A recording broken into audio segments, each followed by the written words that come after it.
Big speech today in Canberra by the PM to the National Press Club, kicking off the 2021 parliamentary year with the House and the Senate to resume tomorrow.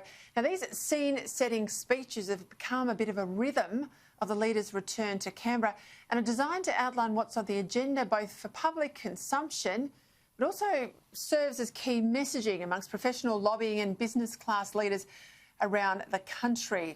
Certainly that's the takeout of it today. If you look at follow-up in the media this afternoon, now you would think, having seen a wounded Labor leader forced into a much bigger reshuffle than perhaps he envisaged as we slid into Christmas last year, that the coalition today would be riding high. But the latest news poll out this morning has given Anthony Albanese his best news poll result in 6 months, with the Labor leader drawing even with the coalition 50-50 on a two-party preferred basis. Joining me now from Canberra to discuss this and more, for the first time this year, political editor of the Australian newspaper, Dennis Shanahan. Well, Happy New Year, Dennis. Great to have you back on the show for 2021. Let's start with news poll. I'm lukewarm at best, I have to say, with polling in recent years because it's got a lot more wrong than it's got right. But even so, what's your take out here, given that 50-50 2PP sounds good, but Labor's primary vote is unchanged at 36, and that's hardly election winning, is it? Well, good evening, Peter, and Happy New Year to you, and happy February the 1st. Look, I don't think the numbers here show any remarkable change at all. I think that one of the lessons we have to learn about polling is that calculated two-party preferred votes are not reliable.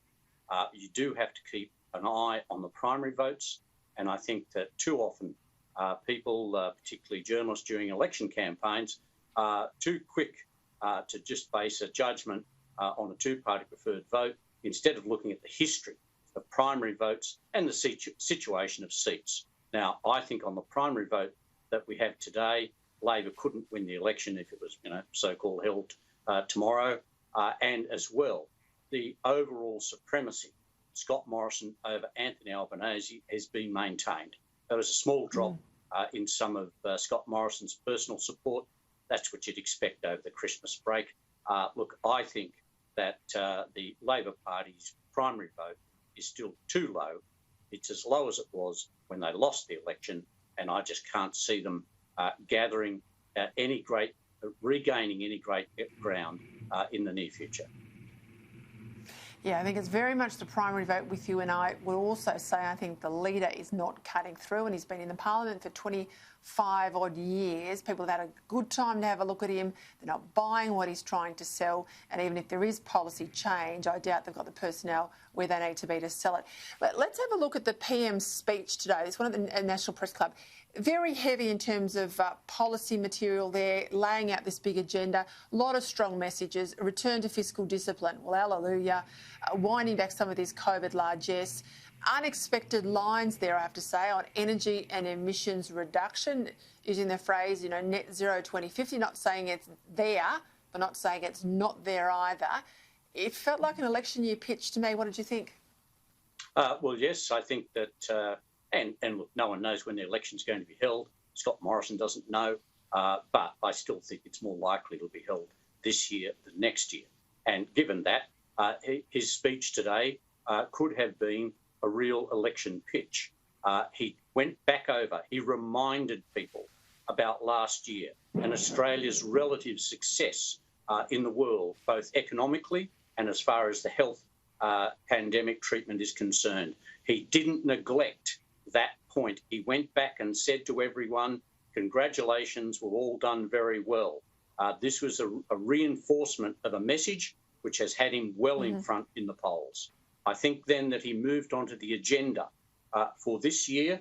He's put up a lot of good ideas, particularly I think he's managing the climate change energy debate. He's saying, well, if you make a target, if you sign a target and you don't know how you're going to get there, well, it's a piece of paper. In other words, it's not worth what it's written on. And so what he's saying is we're going to use science and technology to decide how we're going to get to a net zero by 2050. So he's providing a nice, practical solution for those who want to ensure reliable, cheaper energy. at the same time saying the right things for those on his progressive side who want him to talk about renewables and cutting emissions and joining the UK and the US in aiming to get zero emissions by 2050. I think that was a very important part of the speech, and I think that he's pitched it well. The other thing he's done is appeared to be completely bipartisan, apolitical in the speech. The only Labor person he mentioned was Kevin Rudd, and that was praising him for his Indigenous initiatives. But yet, it was a highly political speech because all of the options that Scott Morrison offered were in direct contrast and a direct contradiction of all of the policies that Labor took to the last election. He is saying, he's specifically using the line on carbon tax. Julia Gillard. He is saying, I'm not going to impose a carbon tax. I'm not going to increase the GST. I'm about cutting taxes. He also talked about economic management compared to what Labor was offering on big spending. And yes, he's finally come back and said, we're going to turn off the tap. We're not going to have a blank cheque budget. But the realism and the pragmatism of Scott Morrison was still there when he was asked, well, will you extend the job supports? He said, I've still got plenty of time till the end of March to make a decision. It's still there. He is talking to both his camps, both groups of supporters, and I think he's wedging Labor on the economy, climate change and energy.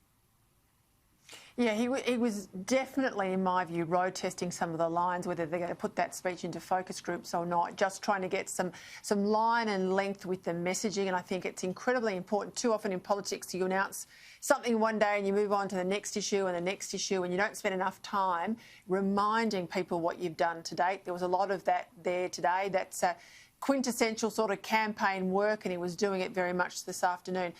I want to go to the issue of Kevin Andrews' pre-selection yesterday, but before I do, just quickly, we've had some time to let Labor's reshuffle settle. They're all like kids back at boarding school at the moment there in Canberra. Those that mightn't have said much last week will be flapping their jaws, and they'll be quite cranky in the corridors at the moment tonight about where they are in the pecking order.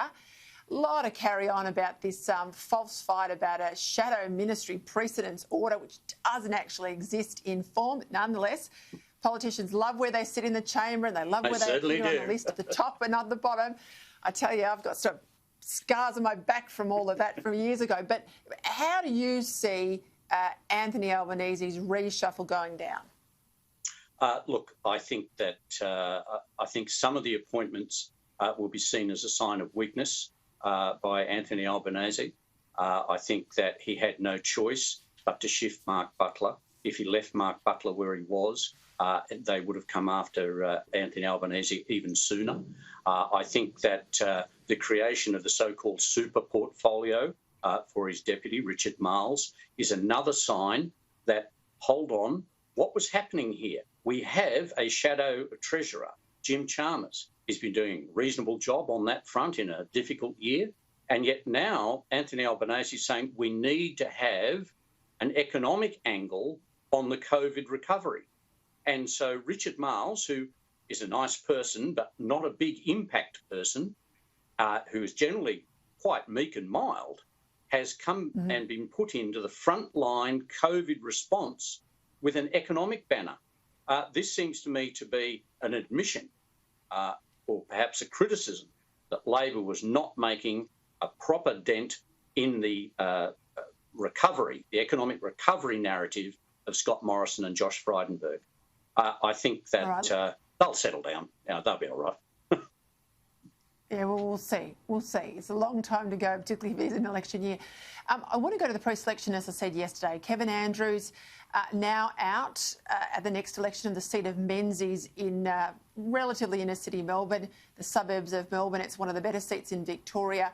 Of course, at the last election, he increased his margin, I think, by about 2%, one of the only Libs in the country to do so. Nonetheless, the pre-selection yesterday quite comfortably went to a new entrant, barrister and Army veteran Keith Woolahan. It's ending, of course, Kevin Andrews' 30-year parliamentary career. You've written that there's something rotten in Victoria. You're not talking about the Andrews government. You say what's rotten is the Victorian Liberal Party. Now, that speaks volumes when you think that Andrews had behind him the PM and the Treasurer, Josh Frydenberg, who is, of course, a Victorian. You say, even with this, they haven't been able to manage the departure of Kevin Andrews with a bit more dignity. Tell us more. Well, I think it's not just a question of dignity for Kevin Andrews, and he does deserve that. But look, I'm not against pre-selection battles and even having sitting MPs turfed out if they have the numbers against them in their local electorate. I think that what the real problem here is, and this is what I'm referring to, this is not a generational change, which is what it's being pretended it's about. This is about a factional fight in Victoria between the moderates and the Conservatives, and the Conservatives in other states are already looking and seeing and hearing these code words, generational change. There's going to be a generational change. But it seems that if you're older, it's all right if you're a moderate, but not if you're a Conservative. And I think this is the real basis of the problem for the Victorian Liberal Party. They're having pre-selections before the boundaries redistribution, if you can believe that. I know. What is the sense in that? Crazy. And there has been a campaign to get rid of Kevin Rudd for 2 years. Kevin Andrews, I'm sorry. Kevin Andrews. For 2 years. So, look, I think that a real problem here is that the Prime Minister and the Treasurer and Deputy Leader, Josh Frydenberg, yes, they can say, well, we've had a democratic procedure and that's what's happened and the local branch has spoken and that's all fine. But is it really about generational change? Is it about turning an old, bull out of the paddock? Or is it about a much broader attempt to control the soul of the Liberal Party in Victoria and beyond? Because I know Liberal MPs who are looking at it in this way, and this is what I'm talking about. I think that Kevin Andrews, if he'd been approached properly, could have been said, yes, it's time for generational change. He would have accepted it. He's a Liberal loyalist, for goodness sake. And yet what we've now seen is him being treated disloyally as part of a factional fight, which has been engineered and involved all sorts of allegations of branch stacking. Well, I think we're all got to be careful in Canberra, don't we, on the Liberal side of politics, that this doesn't set off a tinderbox. That would be where the PM's attention goes. Dennis Shanahan, great to have you back, political editor at The Australian. Thanks for your time. Thanks, Peter.